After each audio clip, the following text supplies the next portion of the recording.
पिछले एपिसोड में you how ने अपने सिमुलेशन पावर का यूज करके ट्विन साइक्लोप्स को बहुत ही आसानी से वहां से भगा दिया था, लेकिन तभी उसी वक्त वहां पर उसे कोई चमकती हुई चीज आती हुई नजर आई थी। इसके बाद अगले सीन में हम देखते हैं कि वह कुछ और नहीं बल्कि एक सोल बीस्ट होता है, जिसका बॉडी के अंदर से बहुत सारी लाइट पावर बाहर आ रही थी। और इसके अलावा हम देखते हैं कि वह दिखने में भी बहुत शानदार लग रहा था, लेकिन तभी हम देखते हैं कि उसके बॉडी के अंदर से निकल रही पावर में हीलिंग पावर होती है और इसीलिए यहाँ के इंजर्ड हुए बीस्ट हील होने लगते हैं। तभी हम देखते हैं कि यू हाउ भी इसे देख पूरी तरह से हैरान हो गया था और वो कहने लगता है कि इसके भी पास में थर्ड आई है, जो कि बिल्कुल ही मेरे क्रिएचर आई के जैसे है। इसी के साथ वो कहने लगता है कि इसके पास में तो हीलिंग पावर भी है और इसीलिए इसके वजह से यहाँ के मरे हुए सोल बीस्ट अपने आप ही हील हो रहे हैं। इसके बाद हम देखते हैं कि वहाँ के बाकी सभी सोल बीस्ट वहाँ से भागने लगते हैं, जबकि वहीं दूसरी तरफ हम देखते हैं कि बिंग टियानमेन के ऊपर काफी गुस्सा होने लगती है और वो कहने लगती है कि क्या तुमने इसे ही यू हाउ के लिए खोजा है। तब इसे देख टियानमेन भी बिंग से डरने लगता है और कहने लगता है मुझे ऐसा फील हुआ कि यह सोल बीस्ट यू हाउ के मेंटल फ्लक्चुएशन के लिए बेस्ट है, जिसकी वजह से मैंने यू हाउ को उधर जाने के लिए कहा था। लेकिन तभी हम देखते हैं कि इसके ऐसी बात सुनकर बिंग इसके ऊपर और भी ज्यादा गुस्सा हो गई थी, इसीलिए इसे देखते ही टियानमेन तुरंत वहां से भागने लगता है। लेकिन इसके बाद भी हम देखते हैं कि बिंग ने गुस्से में आकर उसे पीट दिया था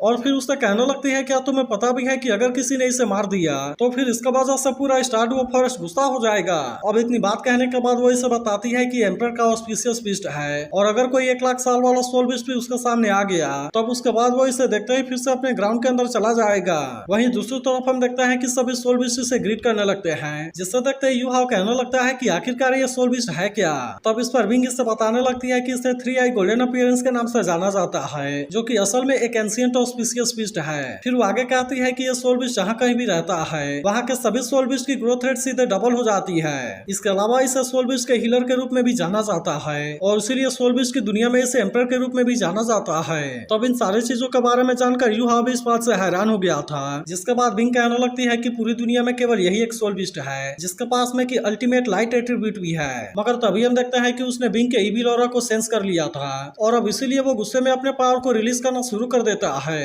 तब इसका वजह से हम देखते हैं कि यू हाउ भी यहाँ पर छिपने के लिए कुछ नहीं कर पाता और फिर वो कहने लगता है कि यहाँ के सोल बीस्ट को हर्ट करने वाला मैं नहीं बल्कि वो साइक्लोप्स है और इसके बाद वो इसे इशारा करते हुए बताने लगता है कि वो उधर चला गया। लेकिन अभी भी हम देखते हैं कि वो 3 आई वाला सोल बीस्ट इसके किसी भी बात को सुनने के लिए रेडी नहीं होता और अब वो तुरंत ही इसके ऊपर अटैक करने के लिए इसके सामने भी आ गया था। मगर तभी हम देखते हैं कि इलेक्ट्रोलक्स यहाँ पर कुछ कर देता है, जिसकी वजह से वो 3 आई सोल बीस्ट इसके सामने शांत हो गया था और अब इसीलिए वो यू हाउ के ऊपर बिल्कुल भी अटैक नहीं करता। लेकिन यू हाउ को अभी भी समझ में नहीं आया होता कि यहाँ पर क्या हुआ, जिसके बाद इलेक्ट्रोलक्स बताने लगता है कि यह सोल बीस्ट डेस्टिनी को सेंस कर सकता है, इसीलिए ही मैंने तुम्हारे लिविंग आई को एक्टिवेट कर दिया है और फिर उसे मैंने इसके वर्टिकल आई से कनेक्ट कर दिया है, क्योंकि इलेक्ट्रोलक्स उसे इसके कुछ एबिलिटी के बारे में इंट्रोड्यूस करवाना चाहता था। इसीलिए वो यू हाउ से कहता है कि तुम इसके बारे में बिल्कुल भी चिंता ना करना, क्योंकि वह तुम्हें बिल्कुल भी हर्ट नहीं करेगा। तब इसके बारे में सुनकर यू हाउ भी इसके लिए रेडी हो गया था, जबकि वहीं उधर हम देखते हैं कि वो सोल बीस्ट इसके मेमोरी के बारे में देखने लगा था और फिर इसे देखते ही वो कहने लगता है कि इंसानी दुनिया तो सच में बहुत ही खूबसूरत है। मगर तभी हम देखते हैं कि यहाँ पर आसमान में कोई पावर एक्टिवेट हो गई थी और फिर हमें पता चलता है कि रेड किंग भी यहाँ पर आ गया है। फिर वो गुस्से में कहने लगता है कि मेरे सोल बीस्ट को हर्ट करने की तुम्हारी हिम्मत कैसे हो गई। और अब इतनी बात कहने के बाद हम देखते हैं कि वो अपने पावर का यूज करके यू हाउ के ऊपर अटैक करने की कोशिश करता है। लेकिन तभी हम देखते हैं कि उधर वांग और सियाओ को भी इसके बारे में पता चल गया था, इसीलिए वे समझ जाते हैं कि यू हाउ जरूरी किसी खतरे में है और इसीलिए हम देखते हैं कि वे तुरंत ही उसकी हेल्प करने के लिए वहां से निकल जाते हैं। लेकिन वहीं हम देखते हैं कि रेड किंग को देखते ही टियानमेन काफी परेशान हो गया था और कहने लगता है कि इसी ने तो पहले मुझे कैद किया था और ये असल में तो स्टारडू फॉरेस्ट का सबसे पावरफुल सोल बीस्ट में से एक है। तभी बिंग कहने लगती है कि यह तो टॉप 10 रीजनल बीस्ट में से 8वें रैंक पर आता है। वहीं हम देखते हैं कि रेड किंग सीधे यू हाउ के ऊपर अटैक करने के लिए चला गया था, लेकिन तभी हम देखते हैं कि मास्टर सुवान यहाँ बिल्कुल सही समय पर आ गए थे और इन्होंने बहुत ही आसानी से रेड किंग को यू हाउ के ऊपर अटैक करने से रोक दिया था। तभी इनको देखते ही रेड किंग कहने लगता है कि यह तो तुम हो, जिस पर मास्टर सुवान कहने लगता है कि मेरे श्रेक एकेडमी के मेंबर को छूने की तुम्हारी हिम्मत भी कैसे हो गई और क्या तुमने कुछ भी करने से पहले मुझसे इसके बारे में पूछा।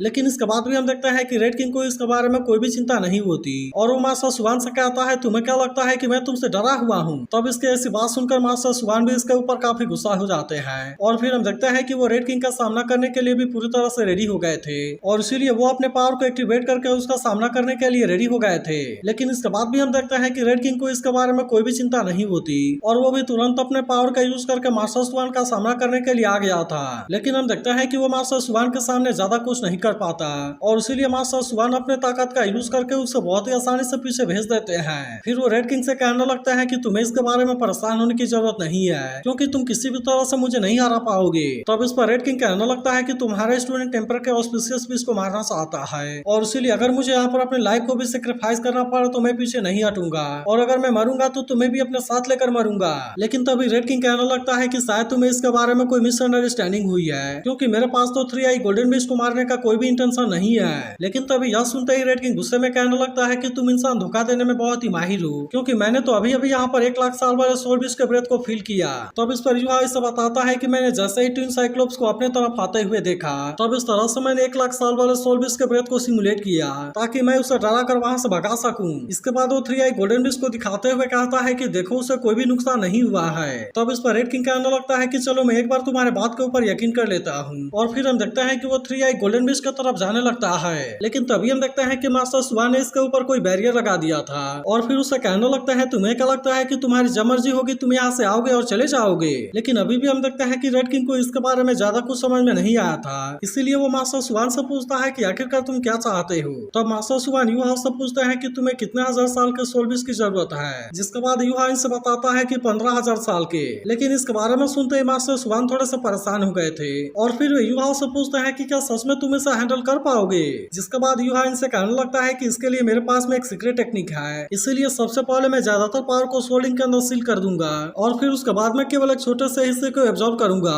जब तक कि मेरे बॉडी को कुछ ताकत नहीं मिल जाती। फिर वो आगे कहता है कि उसके बाद मैं धीरे धीरे बाकी के पावर को भी एब्जॉर्ब करूंगा, लेकिन यह मेथड असल में केवल स्पिरिचुअल सोल मास्टर के लिए यूजफुल है। तब इसके बारे में जानकर मास्टर सुआन रेड किंग से कहता है कि क्या तुमने इसके बारे में सुन लिया, क्योंकि मुझे 15,000 साल के कल्टीवेशन वाले सोल बीस्ट की जरूरत है। जिसके बाद हम देखते हैं कि आखिरकार रेड किंग इनकी बात मानने के लिए रेडी हो गया था और इसीलिए वो यहाँ से 15,000 साल वाले सोल बीस्ट को लेने के लिए चला जाता है। लेकिन हम देखते हैं कि 3 आई गोल्डन बीस्ट अभी भी यहीं पर था और वो अभी भी युहाओं के मेमोरी को देख रहा था। लेकिन तभी हम देखते हैं कि वांग और सियाओ भी भागते हुए यहाँ पर आ गए थे और सियाओ मास्टर सुआन से पूछने लगती है कि अभी यहाँ पर क्या हुआ। लेकिन इस पर मास्टर सुआन केवल इतना कहता है कि सब कुछ ठीक है। तभी हम देखते हैं कि सियाओ भी 3 आई गोल्डन बीस्ट को देख काफी हैरान होने लगती है और कहने लगती है कि यह तो काफी क्यूट है। मगर तभी इसी वक्त हम देखते हैं कि रेड किंग एक 15,000 साल वाले सोल बीस्ट को यहाँ पर लेकर आ गया था और इसीलिए वो इनसे कहता है कि अब तुम ऑस्पिशियस बीस्ट को यहाँ से जाने दो। और तभी मास्टर सुआन कहने लगता है कि वैसे तो इसके पास में 15,000 साल की कल्टीवेशन है, लेकिन इसके बाद भी इसकी क्वालिटी उतनी अच्छी नहीं है। तब इस बात की वजह से हम देखता है कि रेड किंग को काफी गुस्सा आने लगता है। लेकिन तभी हम देखता है कि यहाँ पर किसी और की भी बड़ी खतरनाक तरीके से आवाज आने लगती है और कहने लगता है कि तुम्हें अपने प्रॉमिस को तोड़ने की हिम्मत कैसे हो गई। तब इसके वजह से हम देखते हैं कि युहा भी यहाँ पर काफी परेशान हो गया था, क्योंकि अब इनको यहाँ पर बहुत ही खतरनाक प्रेशर फील होने लगी थी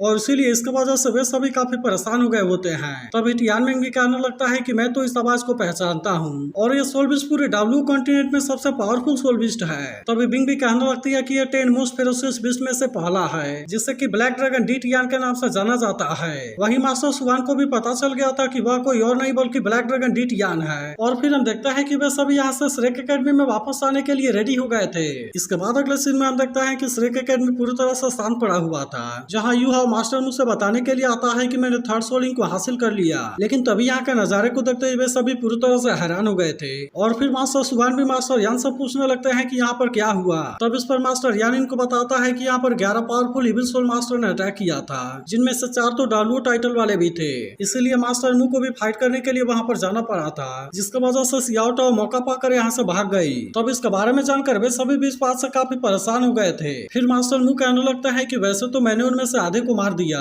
लेकिन इसके बाद भी अफसोस की बात यह है कि केवल एक डालू टाइटल वाला मारा गया। अब इतनी बात कहने के बाद वो कहते हैं कि मुझे जिस चीज के बारे में सबसे ज्यादा चिंता थी आज वह चीज आखिरकार हो ही गई। तभी एक और मास्टर सुआन से कहने लगता है कि मास्टर मू सियाओ टाओ को नहीं बचा पाए और इसीलिए उनको सबसे ज्यादा इसी के बारे में चिंता है। तब इस पर मास्टर सुआन गुस्सा होते हुए कहता है कि केवल जिंग होंगचेन सीक्रेट रूम में एंटर हुआ है। तभी काइमियर भी परेशान होते हुए कहने लगती है कि मिंग डिटेंग तो इविल रोज मास्टर के साथ में मिला हुआ है, इसलिए क्या इसके बाद भी हम अपने स्टूडेंट को एक्सचेंज करने के लिए वहाँ पर भेजेंगे। तभी सियान लाइनर भी कहने लगती है कि उन्होंने तो हमारे एकेडमी के ऊपर लेवल 9 वाले सोल कैनन को टारगेट किया था और इसीलिए मुझे ऐसा लगता है कि हमें इसके बारे में पूरी तरह से केयरफुल होना चाहिए। लेकिन तभी युहा मास्टर मू के सामने आकर कहता है कि मैं वहाँ पर जाने के लिए रेडी हूँ, जिस पर मास्टर मू से कहता है कि तुम तो बड़े ही बहादुर हो। इसके बाद हम देखते हैं कि मास्टर मू भी इसे वहाँ पर भेजने के लिए रेडी हो गए थे। फिर वो सभी से कहता है कि हमें युहा और काइतो के लिए एक्सट्रीम इंडिविजुअल सोल्जर प्लान को एडवांस करना होगा, जिसके बाद हम देखते हैं कि इसके बारे में सुनकर बाकी सभी लोग भी इसके लिए रेडी हो गए थे और पोसाइडन पवेलियन के सभी मेंबर भी इसके लिए अप्रूवल दे देते हैं। जिसके बाद मास्टर चियान कहता है कि मैं मास्टर यान और मिस्टर फान अल्टीमेट इंडिविजुअल सोल्जर को क्रिएट करने के लिए रिस्पॉन्सिबल हैं और अब इसीलिए हम देखते हैं कि यूहा और काइतो भी इसके लिए पूरी तरह से रेडी हो गए थे।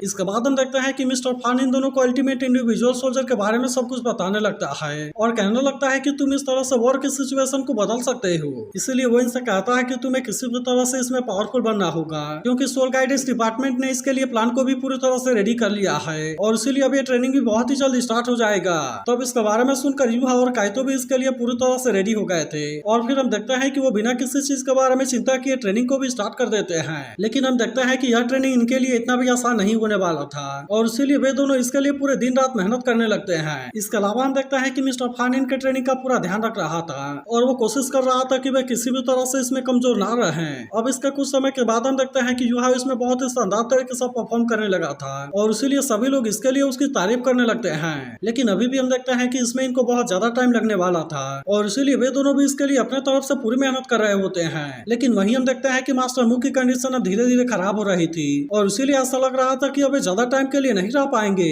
फिर हम देखते हैं कि इन दोनों का पूरा टाइम ट्रेनिंग में जाने लगा था और वे दोनों भी इसके लिए अपने तरफ से पूरी मेहनत कर रहे थे। इसके अलावा हम देखते हैं कि कुछ समय के बाद वे सोल गाइड वेपन के साथ में भी प्रैक्टिस करना स्टार्ट कर देते हैं, जहाँ पर हम देखते हैं कि इन्होंने एक एक करके अपने सारे ओपोनेंट को बहुत ही आसानी से मार दिया था। इसके अलावा हम देखते हैं कि इनको और भी अलग अलग तरीके से ट्रेन किया जा रहा था, जिसमें भी वे दोनों बहुत ही शानदार तरीके से परफॉर्म कर रहे थे। इसके बाद अगले सीन में हम देखते हैं कि वे दोनों बहुत सारे स्टूडेंट के बीच में खड़े हो गए थे, जहाँ पर कि वे सभी स्टूडेंट बहुत सारे सोल गाइड का यूज करके इनके ऊपर अटैक करने की कोशिश करते हैं। लेकिन इसके बाद भी हम देखते हैं कि यूहा इनका सामना करने के लिए रेडी हो गया था और इसीलिए जब वो अटैक करना स्टार्ट करता है तो इसमें से कोई भी कुछ नहीं कर पाता। तभी इसी बीच हम देखते हैं कि वे सभी फिर से इसके ऊपर अटैक करना स्टार्ट कर देते हैं। लेकिन इसके बाद भी हम देखते हैं कि यूहा को इसके बारे में बिल्कुल भी कोई चिंता नहीं होती और वो अभी भी बड़ा शानदार तरीके से इनके हर एक अटैक से खुद को बहुत ही आसानी से बचा रहा था। इसके बाद हम देखते हैं कि वो इनके बीच से बहुत ही आसानी से बचकर बाहर आ गया होता है और इसीलिए वे सभी मिलकर भी इसे रोकने के लिए कुछ नहीं कर पाए होते। वहीं दूसरी तरफ हम देखते हैं कि काइतो भी बड़ा शानदार तरीके से परफॉर्म कर रहा था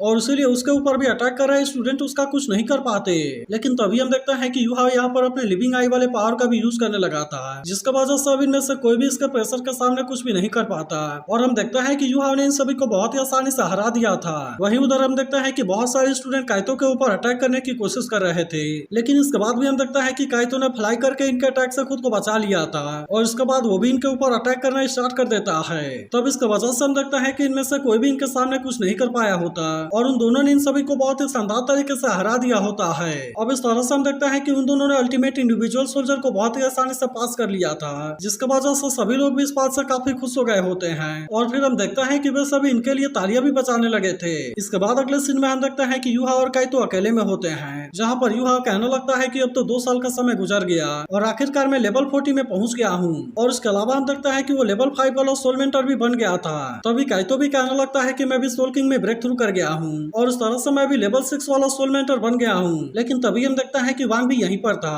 और कहने लगता है कि मैंने 4th सोल लिंक को भी हासिल कर लिया है और इस तरह से मैं लेवल 44 में एंटर कर गया हूँ। लेकिन तभी हम देखते हैं कि सियाओ बेई और बाकी लोग भी यहाँ पर आ गए थे और बेई यूहा से कहने लगता है कि तुमने तो इन 2 सालों में बहुत ही शानदार प्रोग्रेस कर लिया, जिस पर यूहा भी कहता है कि हाँ, इन 2 सालों में हमारी ताकत और भी ज्यादा बढ़ गई है। तभी सेंसी कहने लगता है कि हम श्रेक 7 मॉन्स्टर फिर से अपने पावर को दिखा सकते हैं। तभी अचानक से हम देखते हैं कि इनके सामने से कोई लाइट पिलर बाहर आने लगती है, जिसके बाद हम देखते हैं कि मास्टर यान भी यहाँ पर आ गया था और वो उदास होते हुए कहता है कि मास्टर मू ने तुम्हें बुलाया है। तो अगर एक्सप्लेनेशन अच्छी लगी हो तो इस वीडियो को लाइक और इस पर एक प्यारा सा कमेंट जरूर कर देना और अगर आप इसके अगले एपिसोड के लिए भी एक्साइटेड हो तो इस वीडियो को लाइक और इस पर एक प्यारा सा कमेंट जरूर कर देना।